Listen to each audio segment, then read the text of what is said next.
السلام علیکم دوستو، ویڈیو دیکھنے سے پہلے ہمارے اس چینل کو سبسکرائب کر لیں اور نیچے موجود بیل آئیکن کو ضرور دبائیں تاکہ ہماری ویڈیوز باقاعدگی کے ساتھ آپ تک پہنچتی رہیں۔ شکریہ۔ اس کے ساتھ ہی کوشان کا ہاتھ تھامے تفجار ایک یورت میں داخل ہوا۔ کوشان بھی خاموشی سے اس کے ساتھ تھا۔ تفجار کی خوبصورت بہن اولون اور اس کی بیوی توبائی جو چنگیز خان کی بیٹی تھی، دونوں فی الحال خیمے کے باہر ہی کھڑی رہی تھیں۔ یورت میں داخل ہونے کے بعد تفجار بولا اور کہنے لگا، یہ تمہاری قیام گاہ ہے، تمہاری ضرورت کی ہر چیز یہاں پہنچ جائے گی۔ اب یہ بتاؤ کیا تمہارے پاس فالتو کپڑے موجود ہیں؟ اس پر کوشان جواب دیتے ہوئے بولا، میرے کندھے سے لٹکتی ہوئی جو زنبیل نما خرجین ہے اس میں میری ضرورت کا تمام سامان موجود ہے، مجھے کسی اضافی چیز کی بالکل ضرورت نہیں۔ یہ یورت بہت ہی اچھا ہے، باہر چمڑا ہے اور اندر اون کا استر لگا ہوا ہے، بستر بھی لگا ہوا ہے، اب مجھے اور کیا چاہیے؟ اس پر تفجار مسکراتے ہوئے کہنے لگا، اگر یہ بات ہے تو تم یہاں بیٹھو یا لیٹ کر آرام کرو، میں جاتا ہوں اور تمہارے کھانے پینے کا بہتر اہتمام کرتا ہوں۔ اس کے ساتھ ہی تفجار یورت سے باہر نکل آیا۔ جب وہ اولون اور اپنی بیوی توبائی کے پاس پہنچا تب اولون نے تجسس سے اسے مخاطب کرتے ہوئے پوچھا، بھائی یہ کون شخص ہے؟ کہاں سے پکڑ کر اسے یہاں لائے ہو؟ اس پر ایک بار پھر تفجار نے ہونٹوں پر انگلی رکھ کر اولون کو خاموش رہنے کا اشارہ کیا۔ پھر وہ سب ساتھ والے ایک بڑے خیمے میں داخل ہو گئے۔ تفجار جب جا کر بیٹھ گیا تب اس کے سامنے اس کی بیوی توبائی اور بہن اولون بھی بیٹھ گئیں۔ اس کے بعد تفجار ان دونوں کو مخاطب کر کے بتانے لگا، یہ کوئی عام سا آدمی نہیں ہے بلکہ ایک بے رحم طوفان ہے، ایسا طوفان جو کسی کے روکے سے بھی نہیں رکتا۔ یہ ایک ایسا کامل تیغزن ہے جس کا مقابلہ ہمارے سالاروں میں سے کوئی بھی نہیں کر سکتا۔ تفجار نے چنگیز خان کے سامنے کراچا کے ساتھ کوشان کا جو زبردست مقابلہ ہوا تھا اور وہاں ان کے درمیان جو گفتگو ہوئی تھی اس کی پوری تفصیل اولون اور توبائی کے سامنے بیان کر دی۔ تفجار جب اپنی بات مکمل کر کے خاموش ہوا تب اولون حیرت سے بولی اور کہنے لگی، کیا اس اجنبی نے جس کا نام آپ نے کوشان خان بتایا ہے خان اعظم کو اتنا متاثر کیا ہے کہ انہوں نے خود اسے یہ کہہ دیا ہے کہ ہمارے قبیلے میں جو بھی لڑکی اسے پسند آ جائے اس کی شادی اس لڑکی سے کرا دی جائے گی؟ تفجار مسکرایا اور کہنے لگا، خان اعظم نے یہ کہنے کے ساتھ ساتھ اس کے سامنے یہ اعتراف بھی کیا تھا کہ انہوں نے اس سے پہلے اس جیسا تیغزن اور طاقتور انسان نہیں دیکھا، کیونکہ اس نے ایک ہی جھٹکے میں کراچا کی کمر بند کو پکڑ کر اسے فضا میں معلق کیا اور اس کے بعد اسے خان اعظم کے سامنے لا کر ڈال دیا تھا۔ ساری تفصیل بتانے کے بعد تفجار ذرا رکا، پھر اپنی بہن اولون کی طرف دیکھا اور ہدایت دیتے ہوئے کہنے لگا، اولون تم ابھی اپنے یورت میں نہ جانا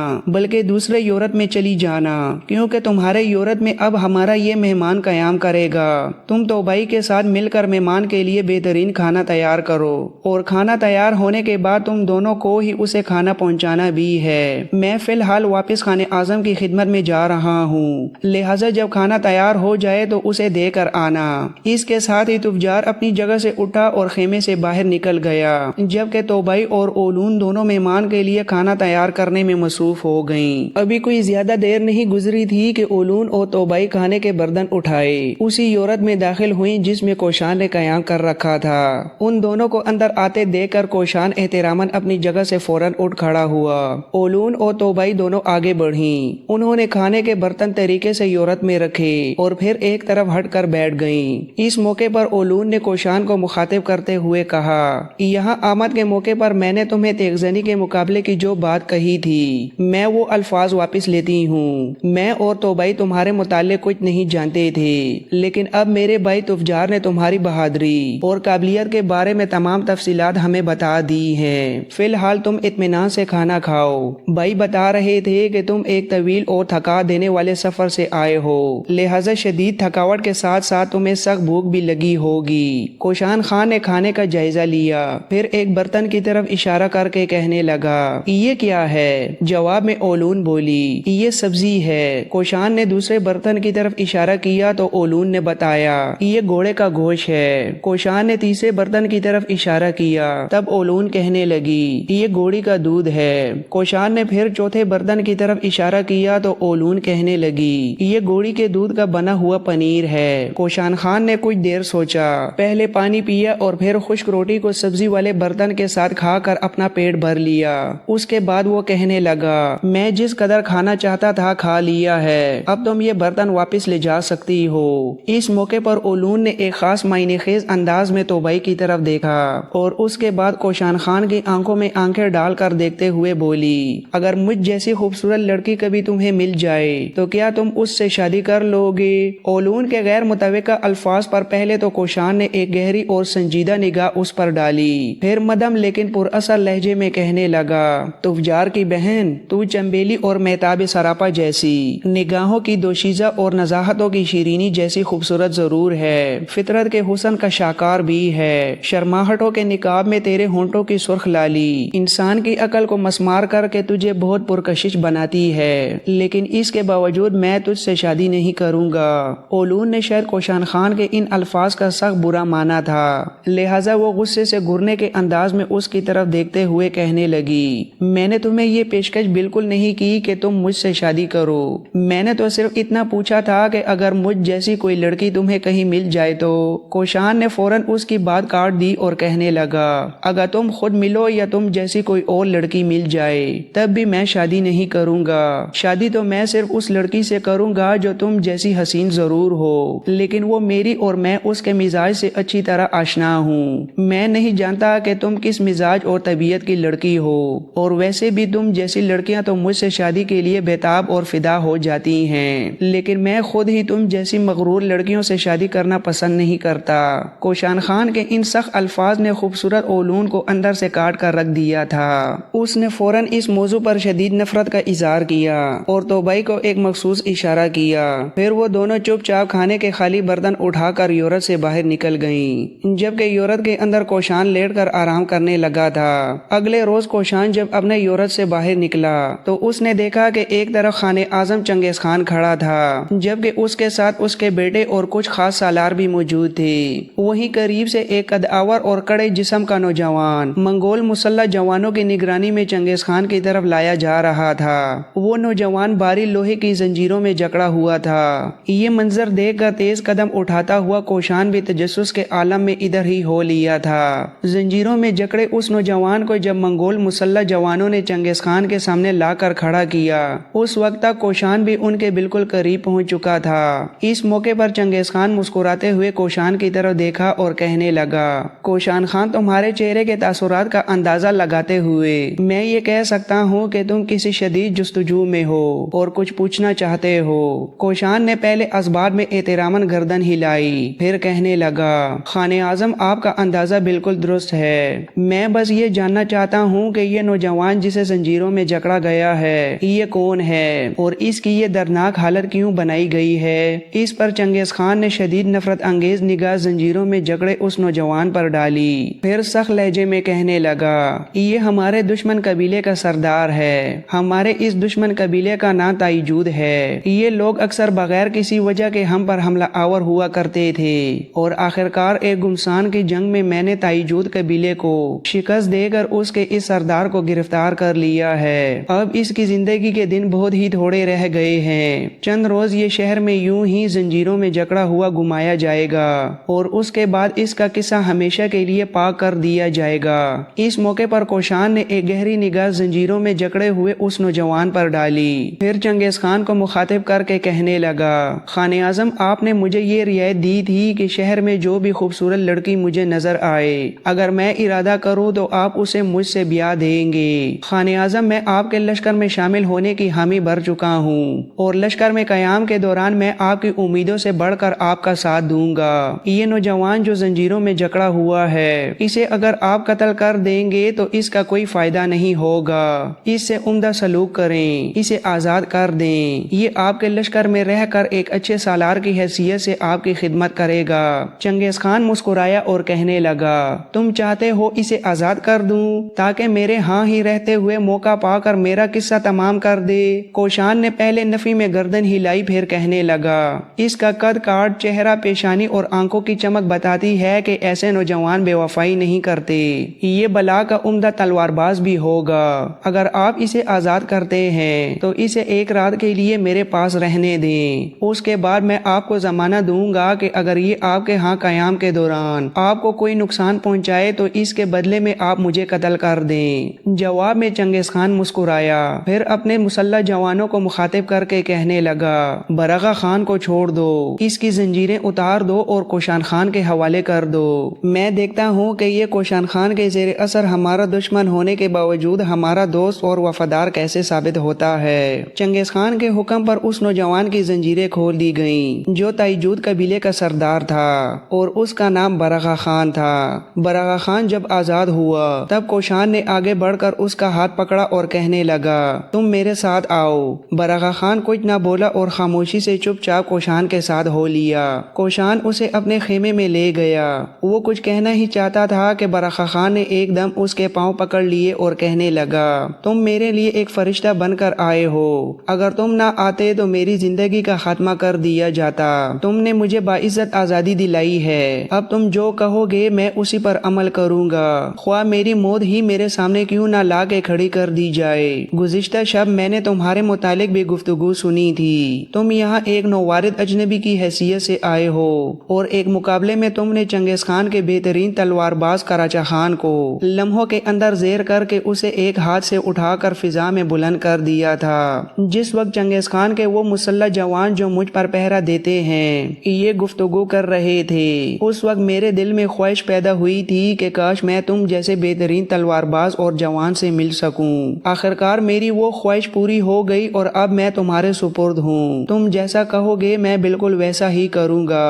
اس پر کوشان نے ایک گہری اور لمبی سانس لی اور کہنے لگا، میرے بھائی میں 2-1 روز تک یہاں سے کوچ کر جاؤں گا، تم منگولوں کے اندر ہی رہ کر کام کرنا، ہو سکتا ہے کہ کسی موقع پر مجھے تمہاری ضرورت محسوس ہو۔ اس موقع پر برغا خان نے ایک گہری نگاہ کوشان پر ڈالی، پھر کہنے لگا، میں وعدہ کرتا ہوں کہ تمہارے جانے کے بعد میں منگولوں کے اندر ہی قیام کروں گا اور جب کبھی بھی تمہیں میری ضرورت پڑی تو میں اپنی زندگی تمہارے لیے فدا کر دوں گا۔ برغا خان کے ان جذبات سے بھرپور الفاظ پر کوشان دل سے خوش ہو گیا تھا۔ پھر اس کے بعد کوشان برغا خان کو آئندہ کے اہم امور اور تدابیر تفصیل سے سمجھانے لگا تھا۔ منگولوں کے اندر قیام کے دوران کوشان نے یہ اندازہ لگایا کہ منگولوں کے اوپر کے دڑ لمبے ہوتے تھے جن پر وہ شدید سردی سے بچنے کے لیے تیل مل لیتے تھے، ان کے چھوٹے پاؤں گھوڑے پر سوار ہوتے ہوئے خمیدہ ہو جاتے تھے اور ان کے حواس بالکل جانوروں کی طرح تیز ہوتے تھے۔ رات کو ان کی آنکھیں تاریکی میں بہت دور تک دیکھ سکتی تھیں، جبکہ گھوڑے سے اتر کر صرف گھاس اور کائی کو دیکھ کر وہ بتا سکتے تھے کہ وہ دشت کے کس مقام پر موجود ہیں۔ اپنے گھوڑوں کی چھوٹی رکابوں میں پاؤں جماتے ہوئے افق کی طرف نگاہیں اٹھاتے ہوئے وہ سوار چلے جاتے تھے، جہاں افق کے اس پار دشمن ان سے ان کے ریوڑ اور گلے چھین لیتے تھے اور ان پر اکثر و بیشتر حملہ آور ہوتے رہتے تھے۔ ہر سوار کے پیچھے ایک نیزہ یا لمبی خمیدہ تلوار لٹک رہی ہوتی تھی، اس کے بائیں جانب کلہاڑی یا سینگوں سے مضبوط کی ہوئی کمان ہوا کرتی تھی، جبکہ ان کی دائیں یا بائیں جانب ترکش اس طرح موجود ہوتا تھا جس تک ان کی انگلیاں بڑی آسانی سے پہنچ جاتی تھیں اور وہ بڑی تیزی کے ساتھ ترکش سے تیر نکال کر ہدف پر چلاتے تھے۔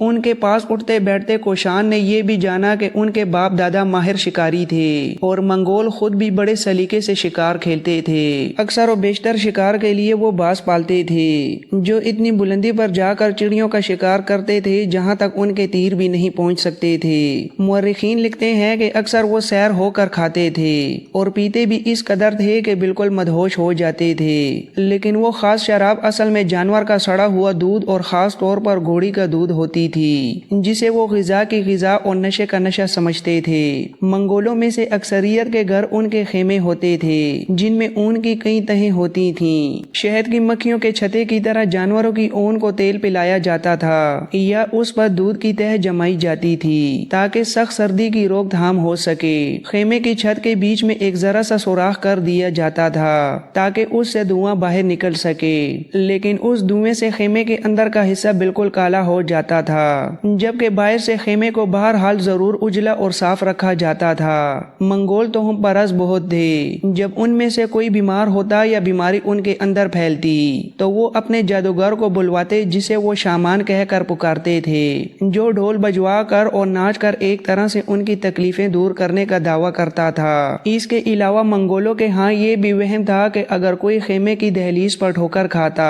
تو اس کے معنی یہ تھے کہ خیمے پر کوئی مصیبت آنے والی ہے۔ اگر کوئی بھیگے جوتے پہنے اندر چلا آتا تو اس کے لیے یہ ڈر تھا کہ آسمان سے اس پر بجلی کڑکے گی اور مصیبت رونما ہونے والی ہے۔ اس لیے کوئی بھی منگول ایسے خیمے میں رہنا پسند نہیں کرتا تھا جس پر کبھی بجلی گر چکی ہو۔ سردیوں کے موسم میں شمال کی طرف سے کالی آندھی کے شدید جکڑ چلتے تھے اور اس آندھی کو وہ بوران کا نام دے کر پکارتے تھے۔ یہ ایسی آندھیاں ہوتی تھیں کہ چراگاہوں میں ایک طرح سے جھاڑو پھیرتی چلی جاتی تھیں۔ ایسے سخت موسم میں وہ بھیڑ اور ہرن کی کھالیں لپیٹ کر اپنے گنبد نما خیموں میں الاؤ کے پاس لیٹ جاتے تھے۔ ان کے خیمے جن میں وہ سوتے تھے وہ سفید اون کے بنے ہوتے تھے اور خیمے کا بنیادی ڈھانچہ لکڑی کا ہوتا تھا۔ خوبصورتی کے لیے اون پر انگور کی بیلوں، چڑیوں اور دیگر جانوروں کی تصویریں بھی بنائی جاتی تھیں۔ یہ خیمے بڑی گاڑیوں پر نصب کیے جاتے تھے اور ایسی گاڑی کے دونوں پہیوں کا درمیانی فاصلہ تقریباً 20 فٹ ہوتا تھا۔ بڑے چھکڑے جنہیں بڑے یورت کہتے تھے انہیں ایک ساتھ 22 بیل کھینچتے تھے، جبکہ گھر کا قیمتی سامان اور خزانہ یہ لوگ زیادہ اونچی اونٹ گاڑیوں میں لے جاتے تھے تاکہ ندیاں پار کرتے ہوئے ان کا سامان بھیگنے نہ پائے۔ جن منگولوں کی ایک سے زیادہ بیویاں ہوا کرتی تھیں، جب ان کے خیمے نصب کیے جاتے تھے تو پہلی بیوی کا خیمہ اس کے شوہر کے خیمے سے مغرب میں نصب کیا جاتا تھا اور باقی بیویوں کے خیمے تھوڑے تھوڑے فاصلے پر مشرق کی طرف لگائے جاتے تھے۔ ان کی کنواری لڑکیاں بھی خوب محنت کا کام کرتی تھیں اور ایک ایک لڑکی 20-20 گاڑیاں ہانکتی تھیں۔ ان کے علاقوں کی زمین اکثر ہموار ہوتی تھی، اس لیے وہ گاڑیوں اور ٹیلوں کو ایک دوسرے سے باندھ دیتے تھے اور لڑکی سب سے سامنے والے ٹھیلے پر بیٹھ کر بیلوں کو ہانکتی تھی، جبکہ باقی گاڑیاں خود بخود ایک قطار میں پیچھے چلی آتی تھیں۔ منگول مرد اپنے خیموں میں تیر کمان اور زین بناتے تھے، خیمے اور گاڑیاں بھی تیار کرتے تھے، گھوڑوں کی دیکھ بھال کرتے اور گھوڑیوں کا دودھ دھوتے تھے، اون کے کپڑے بنتے اور ان کپڑوں کو اپنی زین کے نیچے رکھتے تھے۔ جاڑوں میں یہ لوگ چمڑے کے 2 لباسیں پہنتے تھے، جن میں سے ایک میں بالوں کا رخ اندر کی طرف ہوتا اور دوسرے میں باہر کی طرف ہوتا تھا۔